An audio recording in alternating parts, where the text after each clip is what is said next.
एक बार एक मोर था जो बहुत सुंदर था। उसके पंख बेहद खूबसूरत थे।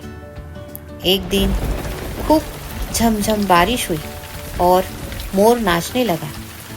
नाचते हुए वह अपनी खूबसूरती को निहारता रहा था, पर अचानक उसका ध्यान उसकी आवाज पर गया, जो कि बेहद बेसुरा और कठोर था।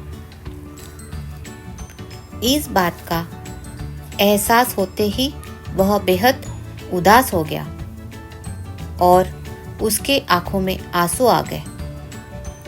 तभी अचानक उसे एक कोयल गाती हुए सुनाई दी। कोयल की मधुर आवाज को सुनकर मोर को उसकी कमी एक बार फिर एहसास हुआ।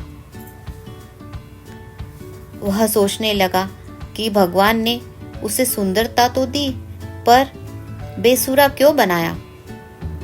तभी एक देवी प्रकट हुई और उन्होंने मोर से पूछा, मोर तुम क्यों उदास हो?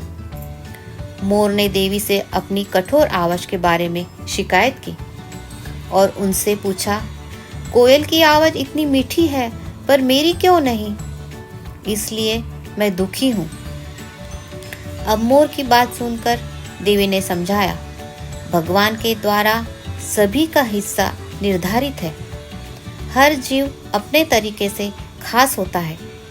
भगवान ने उन्हें अलग अलग बनाया है और वे एक निश्चित काम के लिए हैं। उन्होंने मोर को सुंदरता दी, शेर को ताकत दी और कोयल को मीठी आवाज। हमें भगवान के दिए इन उपहारों का सम्मान करना चाहिए और जितना है उतने में ही खुश रहना चाहिए। देवी की बातों को सुनकर मोर समझ गया कि दूसरों से तुलना नहीं करनी चाहिए, बल्कि खुद के हुनर की सराहना करनी चाहिए और उसे और निखारना चाहिए।